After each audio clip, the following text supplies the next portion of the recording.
नमस्कार दोस्तों, स्वागत है आपका हमारे YouTube चैनल प्रोफेशनल उत्तराखंड में। तो दोस्तों आज के वीडियो में हम उत्तराखंड पुलिस और फॉरेस्ट गार्ड के लिए जो हमारी प्रैक्टिस सेट की सीरीज चल रही है, इसके अंतर्गत सॉल्व करेंगे प्रैक्टिस सेट नंबर 18 को, जो कि आपके आगामी एग्जाम्स के लिए दोस्तों बहुत ही महत्वपूर्ण सीरीज होने वाली है। तो जो भी अभ्यर्थी हमारे चैनल पर नया है वो चैनल को सब्सक्राइब कर लें और बेल आइकन को प्रेस कर लें। तो दोस्तों इस वीडियो में हमेशा की तरह 100 प्रश्न सॉल्व करेंगे।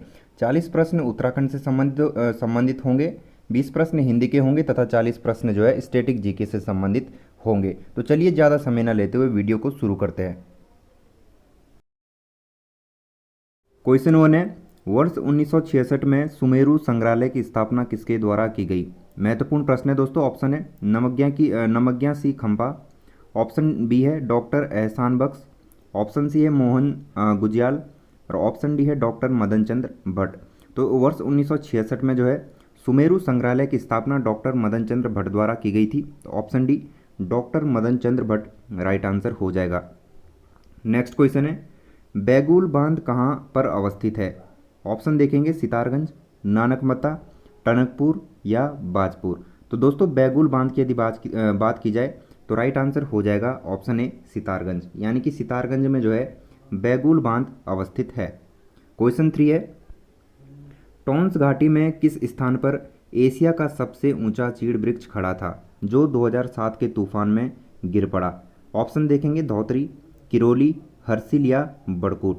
तो दोस्तों जो राइट आंसर होगा वो होगा ऑप्शन बी, यानी कि किरोली। किरोली में जो है दोस्तों एशिया का सबसे ऊंचा चीड़ का वृक्ष था। नेक्स्ट क्वेश्चन है, बिनसर महादेव मंदिर स्थित है। बिनसर महादेव मंदिर कहाँ पर है? ऑप्शन है चमोली, रुद्रप्रयाग, पौड़ी गढ़वाल या टिहरी में।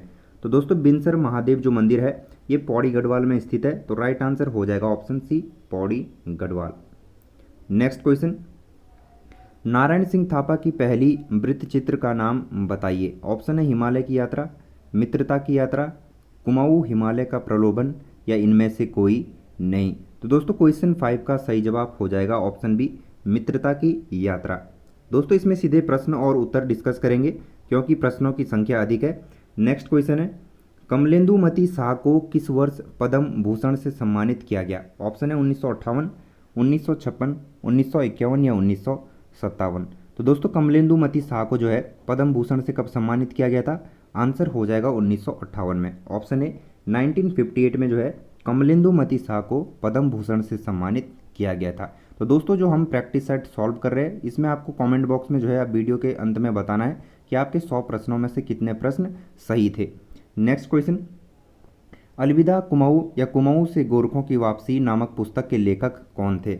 महत्वपूर्ण प्रश्न है दोस्तों। ऑप्शन है Yashwant Singh, professor L L Verma, option C है अनिल प्रकाश जोशी, ऑप्शन डी है शेखर पाठक। तो दोस्तों इसका सही आंसर हो जाएगा option B professor L L Verma. याद रखेंगे प्रोफेसर एल एल वर्मा जो है इस पुस्तक के लेखक है, याद रखेंगे। नेक्स्ट क्वेश्चन है, टिहरी रियासत में पौन टूटी किस प्रकार का कर था? तो दोस्तों पौन टूटी जो है किस प्रकार का कर था? आंसर हो जाएगा आयात निर्यात कर। तो पौन टूटी जो है एक प्रकार का कौन सा कर था? आयात निर्यात कर था। अगला प्रश्न है, छोटे छोटे पक्षी कागज की नाव रचना है। महत्वपूर्ण प्रश्न है दोस्तों। तो छोटे छोटे पक्षी कागज की नाव जो है किसकी रचना है? ऑप्शन है शैलेश मटियानी, निराला, जयशंकर प्रसाद या महादेवी वर्मा। तो दोस्तों शैलेश मटियानी जी की जो है ये रचना है। तो आंसर हो जाएगा ऑप्शन है शैलेश मटियानी। याद रखेंगे छोटे छोटे पक्षी कागज की नाव जो है शैलेश मटियानी जी की रचना है। अगला प्रश्न है, सुमाली गाड़ किसकी सहायक नदी है? तो दोस्तों जो सुमाली गाड़ है ये कोसी नदी की सहायक नदी है। तो आंसर हो जाएगा ऑप्शन ए कोसी नदी। क्वेश्चन 11, राज्य में जनसंख्या की दृष्टि से चौथा सबसे बड़ा जिला कौन सा है? तो दोस्तों राज्य में जो है जनसंख्या की दृष्टि से यदि बात की जाए तो जो चौथा सबसे बड़ा जिला है वो है Nainital. Option A Nainital right answer हो जाएगा।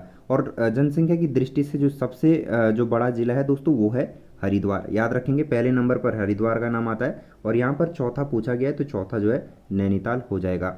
नेक्स्ट क्वेश्चन, जाख मेला लगता है। तो दोस्तों जाख मेला कहाँ पर लगता है? ऑप्शन देखेंगे अगस्त्यमुनि, ऊखीमठ, केदारनाथ या गुप्त काशी। तो जो जाख मेला है दोस्तों वो लगता है गुप्त काशी में। और गुप्त काशी कौन से जनपद में पड़ता है? रुद्रप्रयाग में पड़ता है। तो राइट आंसर हो जाएगा गुप्त काशी जो कि रुद्रप्रयाग में स्थित है। नेक्स्ट क्वेश्चन है, सजवान जाति से संबंधित गढ़ था? महत्वपूर्ण है दोस्तों, ऑप्शन है कुजड़ीगांव, कुजड़ीगढ़, सिलगढ़, उफ्फूगढ़ या कोयलीगढ़। तो सजवान जाति से संबंधित जो गढ़ है दोस्तों वो है कोयलीगढ़। तो आंसर हो जाएगा ऑप्शन डी, कोयलीगढ़। अगला प्रश्न है, मानसा किसके पुत्र थे? तो दोस्तों ऑप्शन देखेंगे यहाँ पर, महिपति शाह, श्याम शाह, पृथ्वी शाह या बलभद्र शाह। तो दोस्तों मानसा जो है बलभद्र शाह के पुत्र थे, तो ऑप्शन डी बलभद्र शाह सही जवाब हो जाएगा। क्वेश्चन 15 है, गोरखा शासन में वह कौन सा कर था जिससे सैनिकों को वेतन दिया जाता था? ऑप्शन है दोस्तों मरोकर, पुंगाड़ी कर, मांगा कर या दोनिया कर। तो दोस्तों ऑप्शन बी मुंगाड़ी कर राइट आंसर हो जाएगा। तो गोरखा शासन में जो है दोस्तों पुंगाड़ी कर था जिससे जो है सैनिकों को वेतन दिया जाता था। क्वेश्चन 16 है, टिहरी का पहला भूमि बंदोबस्त कब हुआ? तो दोस्तों टिहरी का जो पहला भूमि बंदोबस्त है वो हुआ था 1823 में। तो आंसर हो जाएगा ऑप्शन ए 1823। याद रखेंगे, महत्वपूर्ण प्रश्न है। नेक्स्ट क्वेश्चन, रामडोला का मेला कहाँ लगता है? तो दोस्तों रामडोला का जो मेला है वो कहाँ पर लगता है? खटीमा में लगता है। ऑप्शन ए खटीमा में जो है दोस्तों रामडोला का मेला लगता है। तो आंसर हो जाएगा ऑप्शन ए खटीमा। नेक्स्ट क्वेश्चन, निम्न में से प्रथम बद्री के नाम से जाना जाता है? तो प्रथम बद्री के नाम से किसे जाना जाता है? ऑप्शन है विशाल बद्री, वृद्ध बद्री, आदि बद्री या भविष्य बद्री। तो दोस्तों प्रथम बद्री के रूप में जो है वृद्ध बद्री को जाना जाता है। तो राइट आंसर हो जाएगा ऑप्शन बी, वृद्ध बद्री इसका सही जवाब होगा। अगला प्रश्न है, किनके द्वारा 1918 में देहरादून में होम रूल लीग की शाखा स्थापित की गई? महत्वपूर्ण प्रश्न है। ऑप्शन है स्वामी विचारानंद, चिरंजी लाल, हरगोविंद पंत या बद्रीदत्त पांडे। तो दोस्तों क्वेश्चन 19 का जो राइट आंसर होगा वो होगा ऑप्शन है स्वामी विचारानंद। याद रखेंगे, स्वामी विचारानंद इसका सही जवाब हो जाएगा। अगला प्रश्न है, हरिया पर्वत स्थित है? ऑप्शन है अल्मोड़ा, रुद्रप्रयाग, उत्तरकाशी या चमोली में। तो दोस्तों हरिया पर्वत की यदि बात की जाए तो ये जो है अल्मोड़ा जनपद में पड़ता है। तो हरिया जो पर्वत है ये अल्मोड़ा में है। तो ऑप्शन ए राइट आंसर हो जाएगा अल्मोड़ा।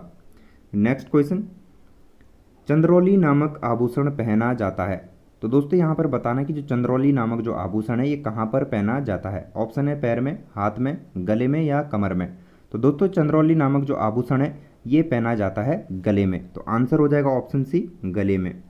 नेक्स्ट क्वेश्चन है, सामाजिक विषय पर आधारित तिमली लोकगीत किस जनजाति से में प्रसिद्ध है?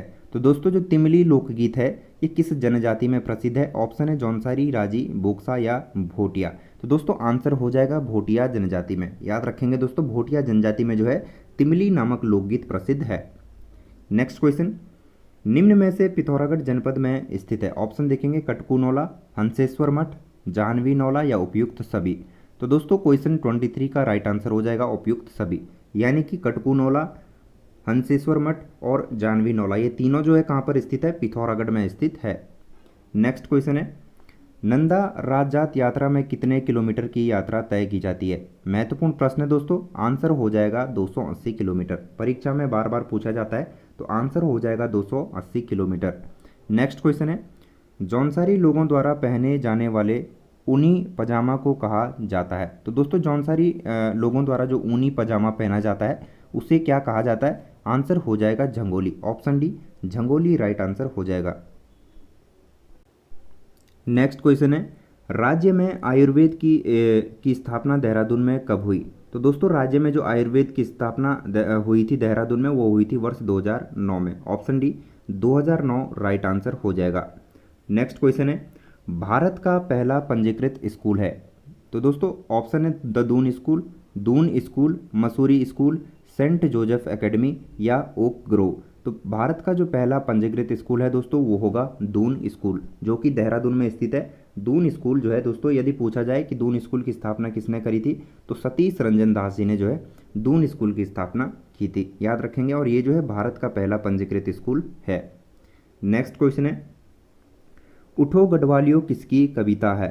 तो दोस्तों उठो गढ़वालियो जो है सत्यनारायण रतोड़ी द्वारा रचित कविता है। तो राइट आंसर हो जाएगा option A Satyanarayan Ratodi. Next question, Pitambar Dutt Barthwal का संबंध है? ऑप्शन है चमोली, पौड़ी, टिहरी या रुद्रप्रयाग। तो दोस्तों पीताम्बर दत्त जो बड़तवाल जी है इनका संबंध पौड़ी जनपद से है। तो राइट आंसर हो जाएगा option B Pauri. Next question, राज्य में केंद्र द्वारा नमामि गंगे अभियान शुरू किया गया था? तो दोस्तों नमामि गंगे अभियान की जो शुरुआत है राज्य में कब हुई थी केंद्र द्वारा? तो राइट आंसर हो जाएगा 7 जुलाई 2016। 7 जुलाई 2016 को जो है दोस्तों राज्य में केंद्र द्वारा नमामि गंगे अभियान की शुरुआत की गई थी। अगला प्रश्न है, बिपिन चंद्र जोशी थल सेना अध्यक्ष रहे? तो यहाँ पर बताना है दोस्तों कि जो बिपिन चंद्र जोशी जी है ये थल सेना के अध्यक्ष कब से कब तक रहे? महत्वपूर्ण प्रश्न है, आंसर हो जाएगा वर्ष 1993 से 94 के बीच में।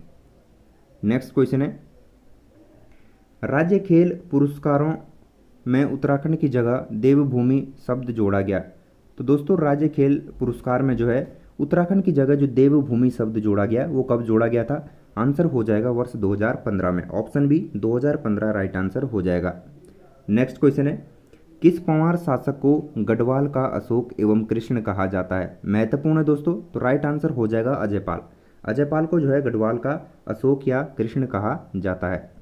नेक्स्ट क्वेश्चन, पासपोर्ट को हिंदी में कहते हैं? महत्वपूर्ण है दोस्तों, ऑप्शन देखेंगे पारपत्र, हवाई पत्र, प्रेषण पत्र या निर्यात पत्र। तो दोस्तों पासपोर्ट को जो है हिंदी में पारपत्र कहा जाता है, तो राइट आंसर हो जाएगा ऑप्शन ए पारपत्र। अगला प्रश्न है, कीर्तिपुर किसका प्राचीन नाम है?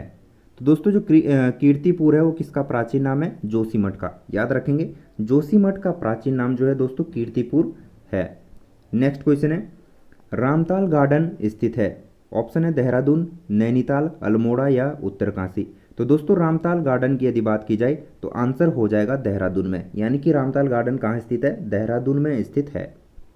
अगला प्रश्न है, एबट पर्वत स्थित है? ऑप्शन है बागेश्वर, चंपावत, पिथौरागढ़ या नैनीताल।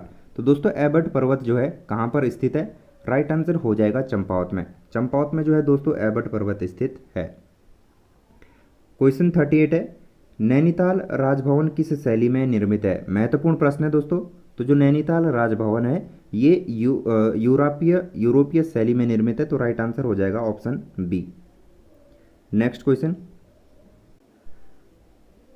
क्वेश्चन 39 है, गुघाल मेला कहाँ लगता है? तो दोस्तों गुघाल मेला जो है हरिद्वार में लगता है, तो आंसर हो जाएगा option C Haridwar. Next question, Tehri में कुंजड़ी वन आंदोलन कब हुआ? तो दोस्तों कुंजड़ी वन आंदोलन की यदि बात की जाए तो ये जो है वर्ष 1904 में हुआ था, तो राइट आंसर हो जाएगा 1904। याद रखेंगे टिहरी में जो है कुंजड़ी वन आंदोलन 1904 में हुआ था। नेक्स्ट क्वेश्चन, उत्तम का विलोम शब्द है? तो दोस्तों उत्तम का जो विलोम शब्द हो क्या होगा? अधम हो जाएगा। ऑप्शन डी अधम जो है दोस्तों उत्तम का विलोम शब्द होगा। नेक्स्ट क्वेश्चन है, पृष्ठव्य क्या होता है? देखिए बीता हुआ, पीछे, देने योग्य, पूछने योग्य या जिससे प्रश्न पूछा जा सके। तो दोस्तों बीता हुआ यहाँ पर हमें पृष्ठव्य का हमें जो है यहाँ पर बताना है कि मतलब क्या होगा। तो जो राइट आंसर होगा वो होगा पूछने योग्य। तो पृष्ठव्य किसे कहा जाएगा? पूछने योग्य। नेक्स्ट क्वेश्चन, निम्न में से कौन सा अल्प विराम चिन्ह है? महत्वपूर्ण है दोस्तों। तो छोटा सा क्वेश्चन है, आपसे बार बार पूछा जाता है एग्जाम्स में, लेकिन बच्चे जो है कंफ्यूज हो जाते हैं। तो निम्न में से जो है हमें यहाँ पर बताना है कि अल्प विराम चिन्ह कौन सा है। तो दोस्तों अल्प विराम चिन्ह यहाँ पर कौन सा होगा? राइट आंसर हो जाएगा ऑप्शन बी। याद रखेंगे ये जो है अल्प विराम चिन्ह है। नेक्स्ट क्वेश्चन है, जस दूल्हा तस बनी बराती का अर्थ है? महत्वपूर्ण प्रश्न है। ऑप्शन देखेंगे, संगठन से ही कार्य सिद्ध होता है। ऑप्शन बी है सभी साथी एक ही जैसे। ऑप्शन सी है सुंदर वस्तु के साथ ही सुंदर वस्तु का मेल होना, या ऑप्शन डी है बेढंगा होना। तो जस दूल्हा तस बनी बारात का अर्थ जो है दोस्तों क्या होगा? राइट आंसर हो जाएगा सभी साथी एक ही जैसे। ऑप्शन बी सभी साथी एक ही जैसे राइट आंसर होगा। नेक्स्ट क्वेश्चन है, निम्न वाक्यों में से संयुक्त वाक्य कौन सा है? तो दोस्तों यहाँ पर हमें संयुक्त वाक्य का चयन करना है। ऑप्शन देख लेंगे, वह खाना खाकर सो गया। ऑप्शन बी है उसने खाना खाया और सो गया। ऑप्शन सी देखेंगे, रूपा चाहती है कि वह नौकरी करें। और ऑप्शन डी है गीता जिस घर में रहती है बहुत गंदा है। तो दोस्तों इसमें से जो संयुक्त वाक्य होगा वो कौन सा होगा? आंसर हो जाएगा ऑप्शन बी, यानी कि उसने खाना खाया और सो गया। इसमें क्या होगा? संयुक्त वाक्य होगा। नेक्स्ट क्वेश्चन है, अरे उसने तो कमाल कर दिया वाक्य है। यहाँ पर वाक्य हमें देखना है। ऑप्शन है निषेधवाचक, प्रश्नवाचक, विस्मय बोधक या इच्छावाचक। तो दोस्तों क्वेश्चन 46 का जो राइट आंसर होगा वो होगा ऑप्शन सी, यानी कि ये कौन सा वाक्य हो जाएगा? विस्मय बोधक वाक्य हो जाएगा। नेक्स्ट क्वेश्चन है, बहाव शब्द में प्रयुक्त प्रत्यय कौन सा है? ऑप्शन है आवा, बह, हाव या आव। तो दोस्तों बहाव शब्द में जो है जो प्रयुक्त यूज हुआ है वो कौन सा होगा? आंसर हो जाएगा ऑप्शन डी, यानी आव जो है इसमें प्रयुक्त शब्द प्रत्यय होगा। नेक्स्ट क्वेश्चन है, पाठशाला किस प्रकार का शब्द है? तो दोस्तों पाठशाला जो है यहाँ पर किस प्रकार का शब्द है? यौगिक, रूढ़, योग रूढ़ या इनमें से कोई नहीं। तो राइट आंसर हो जाएगा ऑप्शन ए, यौगिक शब्द। क्वेश्चन 49, इनमें से अपादान कारक की विभक्ति है। ऑप्शन देखेंगे के लिए, ऑप्शन बी है ने, ऑप्शन सी को या ऑप्शन डी है से अलग। तो दोस्तों कारक आपने ठीक से पढ़ लेने हैं, जैसे कि कर्ता ने कर्म को करण से संप्रदान के लिए, अपादान से संबंध का की के, इस तरह से जो आपको ये पूरा याद कर लेना है। तो यहाँ पर हमें बताना कि इनमें से अपादान कारक की विभक्ति कौन सी है। तो दोस्तों राइट आंसर हो जाएगा ऑप्शन डी, यानी कि से या अलग। नेक्स्ट क्वेश्चन है, वाक्य के अशुद्ध भाग का चयन कीजिए। तो दोस्तों हमें अशुद्ध भाग का यहाँ पर चयन करना है। ऑप्शन देखेंगे, कोई त्रुटि नहीं, ऑप्शन बी है तो तुम्हारी पुस्तक, ऑप्शन सी है तुम कक्षा में आते हो, ऑप्शन डी है साथ क्यों नहीं लाते। तो दोस्तों यहाँ पर जो अशुद्ध भाग है वो है ऑप्शन बी, यानी कि तो तुम्हारी पुस्तक। नेक्स्ट क्वेश्चन, पवित्र में प्रयुक्त संधि का नाम है। तो दोस्तों पवित्र में जो है कौन सी संधि का प्रयोग हुआ है? तो राइट आंसर हो जाएगा ऑप्शन ए, यानी कि अयादि संधि होगी पवित्र में। नेक्स्ट क्वेश्चन है, इनमें से किस शब्द में वर्ण संबंधी अशुद्धि है? ऑप्शन है दोस्तों स्थान, अनधिकार, अनुकूल या अमरूद। तो दोस्तों इसमें जो है किस शब्द में वर्ण संबंधी अशुद्धि होगी? तो राइट आंसर हो जाएगा ऑप्शन सी, यानी कि अनुकूल। याद रखेंगे अनुकूल जो है इसका सही जवाब होगा। नेक्स्ट क्वेश्चन है, उसने कहा कि मैं घर जाऊंगा वाक्य है। ऑप्शन है संयुक्त वाक्य, प्रश्नवाचक वाक्य, मिश्र वाक्य या सरल वाक्य। तो दोस्तों राइट आंसर हो जाएगा मिश्र वाक्य, ऑप्शन सी मिश्र वाक्य राइट आंसर होगा। अगला प्रश्न है, निम्नलिखित मिश्र वाक्यों में से कौन सा विशेषण उपवाक्य है? तो दोस्तों ऑप्शन है जब मैं स्टेशन पहुंचा तभी ट्रेन आई, ऑप्शन बी है मैं चाहता हूं कि आप यहीं रहें, ऑप्शन सी है लखनऊ जो उत्तर प्रदेश की राजधानी है एक ऐतिहासिक नगर है, और ऑप्शन डी है मैं कहता हूं कि तुम भोपाल जाओ। तो दोस्तों राइट आंसर होगा इसका ऑप्शन सी, यानी कि लखनऊ जो उत्तर प्रदेश की राजधानी है एक ऐतिहासिक नगर है। तो ये इसका सही जवाब हो जाएगा। अगला प्रश्न है, इनमें कौन सा शब्द समूहवाचक प्रत्यय नहीं है? ऑप्शन है गण, वर्ग, प्रेस या लोग। दोस्तों राइट आंसर हो जाएगा option C press. Next question, इनमें से किस शब्द में चंद्र बिंदु संबंधी अशुद्धियां हैं? तो दोस्तों यहाँ पर चंद्र बिंदु संबंधी अशुद्धियां किसमें है? राइट आंसर हो जाएगा ऑप्शन ए। तो पहुंच जो है यहाँ पर देखेंगे, ऑप्शन ए पर ध्यान देंगे तो ऑप्शन ए जो है यहाँ पर राइट आंसर होगा। नेक्स्ट क्वेश्चन, प्रश्न है उष्म और संयुक्त किसके प्रकार है? ऑप्शन देखेंगे दोस्तों स्वर, व्यंजन, ए और बी दोनों या इनमें से कोई नहीं। तो दोस्तों उष्म और संयुक्त जो है व्यंजन के प्रकार है, तो राइट आंसर हो जाएगा ऑप्शन बी व्यंजन। नेक्स्ट क्वेश्चन है, निम्न में तत्सम शब्द का चयन कीजिए। तो दोस्तों ऑप्शन है आंसू, हाथी, बारात या वर्षा। तो इसमें से जो तत्सम शब्द होगा दोस्तों वो होगा वर्षा, यानी कि ऑप्शन डी वर्षा राइट आंसर हो जाएगा। नेक्स्ट क्वेश्चन है, इंटरनेट पत्रकारिता क्या है? तो दोस्तों इंटरनेट पत्रकारिता किसे कहा जाता है? आंसर हो जाएगा ऑप्शन ए, इंटरनेट द्वारा त्वरित गति से समाचार सूचनाओं का प्रसारण क्या कहलाता है? इंटरनेट पत्रकारिता कहलाता है। तो ऑप्शन ए राइट आंसर होगा, इंटरनेट द्वारा त्वरित गति से समाचार सूचनाओं का प्रसारण। नेक्स्ट क्वेश्चन, जनसंचार माध्यमों में ऑडियंस से क्या आशय है? ऑप्शन है पत्रकार, संपादक, श्रोतागण या दर्शकों, पाठकों, श्रोताओं के लिए सामूहिक रूप से इस्तेमाल शब्द। तो दोस्तों जनसंचार माध्यम में जो है ऑडियंस से क्या आशय होगा? आंसर हो जाएगा ऑप्शन डी, यानी कि दर्शकों, पाठकों, श्रोताओं के लिए सामूहिक रूप से इस्तेमाल शब्द। अगला प्रश्न है, राष्ट्रकूट वंश की स्थापना किसने की? तो दोस्तों राष्ट्रकूट वंश की जो स्थापना करने वाले हैं वो है दंती दुर्ग, यानी दंती दुर्ग द्वारा जो है राष्ट्रकूट वंश की स्थापना की गई थी। तो राइट आंसर हो जाएगा ऑप्शन सी। अगला प्रश्न है, सेन वंश की स्थापना किसने की? तो दोस्तों सेन वंश की स्थापना जो है सामंत सेन द्वारा की गई थी। तो आंसर हो जाएगा ऑप्शन ए सामंत सेन। नेक्स्ट क्वेश्चन है, बल्लवी काल किस काल को कहा जाता है? महत्वपूर्ण है दोस्तों। तो बल्लवी काल जो है किस काल को कहा जाता है? ऑप्शन देख लेंगे, कुषाण काल, मौर्यकाल, गुप्तकाल या इनमें से कोई नहीं। तो दोस्तों क्वेश्चन 63 का जो राइट आंसर होगा वो होगा ऑप्शन सी, यानी गुप्तकाल को जो है क्या कहा जाता है, वल्लभी काल कहा जाता है। अगला प्रश्न है, ब्रिटेन की रानी एलिजाबेथ प्रथम किसके समकालीन थी? ऑप्शन है शाहजहां, अकबर, हुमायूं या जहांगीर। तो दोस्तों ब्रिटेन की जो रानी एलिजाबेथ थी ये अकबर के समकालीन थी, तो राइट आंसर हो जाएगा option B. Next question, Lok Sabha में विरोधी दल के नेता के रूप में मान्यता देने के लिए उसके दल के सदस्यों की संख्या कुल सदस्यों की संख्या के कम से कम कितने प्रतिशत होनी चाहिए? महत्वपूर्ण प्रश्न है दोस्तों, पॉलिटी से संबंधित प्रश्न है।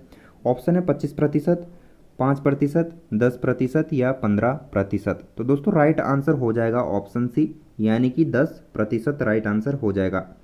अगला प्रश्न है, 44वें संशोधन के पश्चात राष्ट्रपति को निम्नलिखित परिस्थितियों में राष्ट्रीय आपातकाल घोषित करने का अधिकार प्राप्त है। तो दोस्तों राष्ट्रीय आपातकाल जो है राष्ट्रपति द्वारा कब घोषित किया जाता है, उसके लिए जो है उनके पास कौन से अधिकार है? ऑप्शन देखेंगे, युद्ध, बाह्य आक्रमण या सशस्त्र विद्रोह से उत्पन्न परिस्थिति में। ऑप्शन बी है युद्ध, बाह्य आक्रमण या आंतरिक अशांति से उत्पन्न परिस्थिति। ऑप्शन सी है युद्ध, आंतरिक गड़बड़ी या सैनिक उपद्रव के समय। या ऑप्शन डी है केवल युद्ध या बाह्य आक्रमण की स्थिति में। तो दोस्तों राइट आंसर हो जाएगा ऑप्शन ए, यानी कि युद्ध, बाह्य आक्रमण या सशस्त्र विद्रोह से उत्पन्न परिस्थिति में जो है दोस्तों राष्ट्रपति जो है क्या कर सकता है, राष्ट्रीय आपातकाल की घोषणा कर सकता है। अगला प्रश्न है, उप प्रधानमंत्री पद की व्यवस्था। ऑप्शन है प्रधानमंत्री के हित में नहीं है, ऑप्शन बी राष्ट्र के हित में नहीं है, ऑप्शन सी है राजनीतिक व्यवस्था को सुदृढ़ करती है और ऑप्शन डी है राजनीतिक व्यवस्था को कमजोर करती है। तो दोस्तों सही आंसर हो जाएगा ऑप्शन डी, यानी कि राजनीतिक व्यवस्था को कमजोर करती है। नेक्स्ट क्वेश्चन, एक उच्च न्यायालय का न्यायाधीश अपना त्यागपत्र संबोधित करता है। तो दोस्तों जो उच्च न्यायालय का जो न्यायाधीश होता है वो अपना त्यागपत्र किसे संबोधित करता है? तो राइट आंसर हो जाएगा राष्ट्रपति को, यानी कि ऑप्शन डी राष्ट्रपति सही जवाब होगा। अगला प्रश्न है, पंचायती राज संस्थाओं में महिलाओं तथा दुर्बल वर्गों के अधिक प्रतिनिधित्व के समर्थक थे। ऑप्शन है राजीव गांधी, लाल बहादुर शास्त्री, जवाहरलाल नेहरू या मोरारजी देसाई। तो दोस्तों क्वेश्चन 69 का सही जवाब हो जाएगा option A Rajiv Gandhi. Next question, लोक लेखा समिति में लोकसभा एवं राज्यसभा के क्रमशः कितने कितने सदस्य होते हैं? तो दोस्तों लोक लेखा समिति में जो है लोकसभा एवं राज्यसभा के कितने सदस्य होंगे? आंसर हो जाएगा ऑप्शन डी, यानी कि 15 और 7। नेक्स्ट क्वेश्चन है, सकल राष्ट्रीय उत्पाद मूल्यह्रास क्या है? ऑप्शन है सकल घरेलू उत्पाद, व्यक्तिगत आय, प्रति व्यक्ति आय या निबल राष्ट्रीय उत्पाद। तो दोस्तों क्वेश्चन 71 का सही जवाब होगा निबल राष्ट्रीय उत्पाद। ऑप्शन डी निबल राष्ट्रीय उत्पाद सही आंसर होगा। अगला प्रश्न है, भारत की प्रथम औद्योगिक नीति की घोषणा कब की गई? तो दोस्तों भारत की जो प्रथम औद्योगिक नीति की घोषणा है वो की गई थी 6 अप्रैल 1948 को। याद रखेंगे 6 अप्रैल 1948 को जो है भारत की प्रथम औद्योगिक नीति की घोषणा की गई थी। नेक्स्ट क्वेश्चन, नवरत्न स्टेट्स संबंधित है। तो दोस्तों नवरत्न स्टेट्स जो है किससे संबंधित है? ऑप्शन है सार्वजनिक कंपनी, पावर सेक्टर कंपनी से या निजी कंपनी से या संयुक्त उद्यम कंपनी से। महत्वपूर्ण प्रश्न है दोस्तों, आंसर हो जाएगा सार्वजनिक कंपनी से। याद रखेंगे ऑप्शन ए सार्वजनिक कंपनी जो है इसका राइट आंसर होगा। अगला प्रश्न है, एगमार्क है। ऑप्शन है अंडा उत्पादन के लिए एक सरकारी संस्था, पदार्थ की गुणवत्ता के लिए एक मोहर या नियंत्रित कृषि बाजार या ऑप्शन डी है किसानों की सहकारी समिति। तो दोस्तों एगमार्क क्या है? आंसर हो जाएगा ऑप्शन बी, यानी कि पदार्थ की गुणवत्ता के लिए एक मोहर। याद रखेंगे पदार्थ की गुणवत्ता के लिए जो है एक मोहर है क्या? एगमार्क। नेक्स्ट क्वेश्चन, भारत में सर्वप्रथम आईआईटी की स्थापना कहाँ की गई थी? महत्वपूर्ण प्रश्न है दोस्तों, तो राइट आंसर हो जाएगा खड़गपुर में। ऑप्शन सी खड़गपुर में जो है भारत में सर्वप्रथम आईआईटी की स्थापना की गई थी। अगला प्रश्न है, चाइना मैन शब्द किस खेल से संबंधित है? ऑप्शन देखेंगे फुटबॉल, हॉकी, जूडो या क्रिकेट। तो दोस्तों चाइना मैन शब्द का जो प्रयोग है वो क्रिकेट में होता है। ऑप्शन डी राइट आंसर हो जाएगा क्रिकेट। अगला प्रश्न है, टर्बिनेटर के नाम से जाने जाते हैं। तो दोस्तों टर्बिनेटर के नाम से जो है हरभजन सिंह को जाना जाता है? तो राइट आंसर हो जाएगा option B, Harbhajan Singh. Question 78, test cricket में 6 गेंदों का ओवर कब से प्रारंभ हुआ? तो दोस्तों ऑप्शन है 1928, 1904, 1900 या 1996। दोस्तों टेस्ट क्रिकेट में जो है 6 गेंदों का जो ओवर है वो कब से प्रारंभ हुआ था? राइट आंसर हो जाएगा वर्ष 1900 से। ऑप्शन सी राइट आंसर हो जाएगा 1900। अगला प्रश्न है 20 अगस्त किस रूप में मनाया जाता है? तो दोस्तों 20 अगस्त जो है वो मनाया जाता है सद्भावना दिवस के रूप में। ऑप्शन सी सद्भावना दिवस जो है दोस्तों 20 अगस्त को मनाया जाता है। तो राइट आंसर हो जाएगा ऑप्शन सी, सद्भावना दिवस। अगला प्रश्न है सिविल सेवा प्रतियोगिता में या सिविल सेवा प्रतियोगिता शुरू करने वाला पहला देश कौन सा है? ऑप्शन है चीन, इंग्लैंड, जर्मनी या अमेरिका। तो दोस्तों राइट आंसर हो जाएगा ऑप्शन ए, चीन। सिविल सेवा प्रतियोगिता शुरू करने वाला जो पहला देश है वो है दोस्तों चीन। अगला प्रश्न है संयुक्त राज्य अमेरिका का प्रथम राष्ट्रपति कौन है? तो दोस्तों संयुक्त राज्य अमेरिका का जो प्रथम राष्ट्रपति थे वो थे George Washington. Option C George Washington right answer हो जाएगा।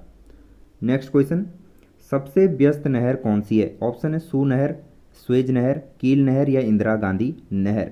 तो दोस्तों सबसे व्यस्त नहर की यदि बात की जाए तो आंसर हो जाएगा ऑप्शन सी, कील नहर। नेक्स्ट क्वेश्चन है सबसे बड़ी झील कौन सी है? ऑप्शन है बैकाल झील, सुपीरियर झील, ए और बी दोनों या कैस्पियन सागर। तो दोस्तों सबसे बड़ी झील में जो है प्रथम स्थान पर यहाँ पर कौन सी आएगी? राइट आंसर हो जाएगा ऑप्शन सी, माफी चाहूंगा, कैस्पियन सागर। दोस्तों सबसे बड़ी जो झील है वो है कैस्पियन सागर। ऑप्शन डी राइट आंसर हो जाएगा कैस्पियन सागर। अगला प्रश्न है जापान का राष्ट्रीय चिन्ह क्या है? तो दोस्तों जापान का जो राष्ट्रीय चिन्ह है वो है गुलदाउदी। ऑप्शन ए गुलदाउदी जो है जापान का राष्ट्रीय चिन्ह है। तो राइट आंसर हो जाएगा option A. Next question McMahon रेखा किन देशों के मध्य स्थित है? महत्वपूर्ण प्रश्न है दोस्तों। तो मैकमोहन रेखा जो है भारत और चीन के बीच में स्थित है। तो आंसर हो जाएगा ऑप्शन डी, भारत और चीन। अगला प्रश्न है कंप्यूटर से पढ़े जाने वाले अलग अलग लंबाई चौड़ाई वाले कोड को क्या कहते हैं? ऑप्शन देखेंगे bar code, OCR scanner, magnetic tape या ASCII। तो क्वेश्चन 86 का जो राइट आंसर होगा दोस्तों वो होगा ऑप्शन ए, बार कोड। अगला प्रश्न है कीबोर्ड में कितने एरो के बटन होते हैं? तो दोस्तों कीबोर्ड में जो है 4 एरो के बटन होते हैं। तो राइट आंसर हो जाएगा ऑप्शन सी, 4। नेक्स्ट क्वेश्चन निम्न में मेमोरी का कौन सा माप सबसे बड़ा है? ऑप्शन है TB, MB, KB या GB। तो दोस्तों इनमें से जो मेमोरी का सबसे बड़ा माप होता है वो होता है TB यानी कि terabyte. Option A right answer हो जाएगा। अगला प्रश्न है कंप्यूटर निम्न में से कौन सा कार्य नहीं करता है? ऑप्शन देखेंगे प्रोसेसिंग, अंडरस्टैंडिंग, ऑप्शन सी है इम्यूटिंग, ऑप्शन डी है कंट्रोलिंग। तो दोस्तों कंप्यूटर जो है कौन सा काम नहीं करता है? ऑप्शन बी राइट आंसर हो जाएगा, अंडरस्टैंडिंग। अगला प्रश्न है MS वर्ड प्रयोग किया जाता है? ऑप्शन है संख्यात्मक डाटा संशोधन हेतु, चित्र डाटा संशोधन हेतु या पद्यांश डाटा संशोधन हेतु या ऑप्शन डी है उपरोक्त में से कोई नहीं। तो दोस्तों MS वर्ड जो है किस में प्रयोग किया जाता है? तो राइट आंसर हो जाएगा ऑप्शन सी यानी कि पद्यांश डाटा संशोधन हेतु जो है MS वर्ड का प्रयोग किया जाता है। अगला प्रश्न है नीचे दिए गए 4 विकल्पों में से 3 किसी विशेष तरीके से संबंधित है, उस विकल्प का चयन करें जो दूसरे से भिन्न या बेमेल है। ऑप्शन देखेंगे रावी, यमुना, सतलुज या चिनाब। तो दोस्तों राइट आंसर हो जाएगा ऑप्शन बी यानी कि यमुना। नेक्स्ट क्वेश्चन है किसी निश्चित सांकेतिक भाषा में विक्ट्री को YLFWRUB लिखा जाता है, तो उसी सांकेतिक भाषा में फेलियर को कैसे लिखा जाएगा? रीजनिंग का क्वेश्चन है दोस्तों, महत्वपूर्ण प्रश्न है। तो इसका जो राइट आंसर आएगा वो आएगा ऑप्शन सी। तो दोस्तों रीजनिंग की आपने जो है ज़्यादा से ज़्यादा प्रैक्टिस करनी है। नेक्स्ट क्वेश्चन है किस समय पर घड़ी की दर्पण छवि प्रातः 3 बजे का समय दर्शाती है? ऑप्शन है प्रातः 9 बजे, प्रातः 3 बजे, प्रातः 3:30 बजे या प्रातः 6 बजे। तो दोस्तों जो है किस समय जो है घड़ी की दर्पण छवि प्रातः 3 बजे का समय दर्शाएगी? तो राइट आंसर हो जाएगा ऑप्शन ए यानी कि 9 बजे। प्रातः 9 बजे जो है दोस्तों इसका राइट आंसर हो जाएगा। अगला प्रश्न है 1 अगस्त 1987 को कौन सा दिन था? ऑप्शन है रविवार, मंगलवार, गुरुवार, शनिवार। तो दोस्तों इसका जो आंसर है आपने स्वयं निकालना है, मैं यहाँ पर आपको डायरेक्ट आंसर बता देता हूँ। तो 1 अगस्त 1987 को जो है कौन सा दिन कौन सा दिन था? तो राइट आंसर होगा इसका ऑप्शन डी, यानी शनिवार का दिन होगा। अगला प्रश्न है, कम्युनिस्ट इंटरनेशनल का सदस्य बनने वाला पहला भारतीय कौन था? महत्वपूर्ण प्रश्न है दोस्तों। तो Muzaffar Ahmad, S.A. Dange, option C है M.N. रॉय, ऑप्शन डी है इनमें से कोई नहीं। तो कम्युनिस्ट इंटरनेशनल का सदस्य बनने वाला जो पहला भारतीय था वो थे M.N. Roy. Option C right answer हो जाएगा दोस्तों, M.N. रॉय। अगला प्रश्न है, 2020 का हिंदी भाषा में साहित्य अकादमी पुरस्कार टोकरी में दिगंत थेरी गाथा यानी कविता संग्रह है दोस्तों ये, तो किसे प्रदान किया गया था? तो 2020 का जो हिंदी भाषा में साहित्य अकादमी पुरस्कार है यानी कि टोकरी में दिगंत थेरी गाथा पर जो है पुरस्कार जो दिया गया था वो दिया गया था अनामिका को। ऑप्शन ए अनामिका इसका राइट आंसर हो जाएगा। अगला प्रश्न है, टोक्यो ओलंपिक 2020 का शुभंकर क्या है? ऑप्शन है फ्रीडम सोसाइटी, मिराई तोवा या इनमें से कोई नहीं। तो दोस्तों टोक्यो ओलंपिक 2020 का हमें बताना है कि शुभंकर क्या था। तो राइट आंसर हो जाएगा option C Miraitowa. Option C याद रखेंगे, मिराई तोवा। अगला प्रश्न है, कोट भ्रामरी मंदिर किस जनपद में स्थित है? तो दोस्तों कोट भ्रामरी मंदिर जो है बागेश्वर जनपद में स्थित है। तो राइट आंसर हो जाएगा ऑप्शन ए बागेश्वर। नेक्स्ट क्वेश्चन, निम्न में से चंपावत जनपद में लगने वाला मेला है? तो दोस्तों चंपावत में जो है कौन सा मेला लगता है? ऑप्शन देखेंगे, मानेश्वर मेला, सोमनाथ मेला, बिकौती मेला या बैकुंठ चतुर्दशी मेला। तो दोस्तों चंपावत में जो है कौन सा मेला लगता है? मानेश्वर मेला लगता है। Option A Maneshwar Mela right answer हो जाएगा। नेक्स्ट क्वेश्चन है, प्रसिद्ध मनोवैज्ञानिक साहित्यकार ईलाचंद जोशी का संबंध है? तो दोस्तों जो ईलाचंद जोशी है इनका संबंध किससे है? चमोली, रुद्रप्रयाग, चंपावत या अल्मोड़ा।